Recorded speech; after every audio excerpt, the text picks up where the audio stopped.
राजा की मां ने परी को जोरदार थप्पड़ मारा, क्योंकि परी द्वारा थप्पड़ मारे जाने के बाद राजा के मुंह से खून निकल आया था। यह दृश्य देखते ही देखते पूरे परिवार के लिए जैसे सदमे से कम नहीं था। घर की दीवारों में अब तक की शांति टूट चुकी थी और हर कोई हिल गया। जी हाँ दोस्तों, सुपरहिट टीवी सीरियल अनुपमा का आने वाला ट्रैक इस बार पहले से भी ज्यादा जबरदस्त और ट्विस्ट से भरा होने वाला है। आपको बता दें कि कोठारी परिवार एक बार फिर अपने पुराने अंदाज में लौट आया है। वो पराग कोठारी, जो पहले किसी की नहीं सुनता था और सबको दो कौड़ी की औकात में समझता था, वही पुराना पराग अब वापस आ चुका है। उसकी वापसी के साथ ही घर में फिर से सत्ता और विवाद का नया तूफान खड़ा हो गया है। पराग अब अंधों की तरह गौतम पर भरोसा कर रहा है। गौतम ने पूरी बाजी अपने हाथ में ले ली है। जिस तरह से वह इस समय खेल खेल रहा है, वह बेहद खतरनाक है, क्योंकि उसने सभी का विश्वास जीत लिया है और हर किसी को अपनी चाल में फंसा लिया है।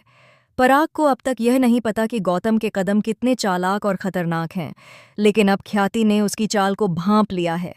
उसे समझ में आ चुका है कि गौतम हर स्थिति को पहले से प्लान करता है और इसीलिए सब लोग उस पर और भरोसा करने लगते हैं। ख्याति की आंखें अब धीरे धीरे खुलने लगी हैं और वह जानती है कि अगले पल कुछ भी हो सकता है। घटना तब और पेचीदा हो जाती है जब पराग धक्के मारकर प्रार्थना के पति अंश को बेइज्जत करके घर से निकालता है। प्रार्थना इस सब के बावजूद चुप रहती है, लेकिन बाद में वह ख्याति को बताती है कि अंश ने उसे धक्का नहीं दिया। ख्याति हैरानी और गुस्से में पूछती है, तुमने तब क्यों नहीं बोला? पराग बिना किसी झिझक के कहता है, अंश और गौतम में बहुत फर्क है। एक बेटा था और दूसरा सिर्फ दामाद। ख्याति समझाने की कोशिश करती है, लेकिन पराग साफ कहता है कि उसे गौतम पर पूरा भरोसा है। इधर अनुपमा को एक शानदार डांस ऑफर मिला है और वह फिर से मुंबई जाने वाली है, लेकिन एक बार फिर घर में हुए तमाशे और नए झगड़े की वजह से वह अपना प्लान रोक देती है। अब असली ड्रामा तब शुरू होता है जब परी राजा को किसी लड़की से बात करते देख लेती है। उसे शक हो जाता है कि राजा का अफेयर चल रहा है। परी का दिल टूटता है और गुस्से में वह डिवोर्स का फैसला कर लेती है। लेकिन दोस्तों, शक की बीमारी का कोई इलाज नहीं है और परी के दिमाग में यह शक अब हकीकत बन चुका है।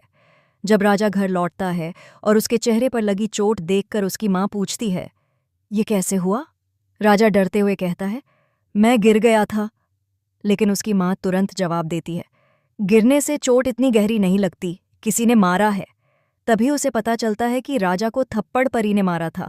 अब कहानी में नया मोड़ आता है। राजा की माँ शाह हाउस जाने वाली है और परी को उसकी हरकत का जवाब देना तय है। वहीं घर में अचानक एक और बड़ा ट्विस्ट आता है। परी की बहन भी किसी राज की साजिश में फंस चुकी है और राजा के खिलाफ काम कर रही है। दोस्तों, आगे देखना बेहद रोमांचक होगा कि क्या इस घटना के बाद राजा और परी का रिश्ता बच पाएगा या यह डिवोर्स और भी नाजुक मोड़ ले लेगा। क्या राजा और परी का प्यार फिर से लौट पाएगा या फिर यह अंत की शुरुआत है? क्या आपको लगता है कि राजा और परी को डिवोर्स हो जाना चाहिए? क्या परी सही है या राजा? किसकी गलती ज्यादा है? अपनी राय कमेंट में जरूर बताएं और ऐसी ही लेटेस्ट टीवी अपडेट्स के लिए चैनल को सब्सक्राइब करना न भूलें।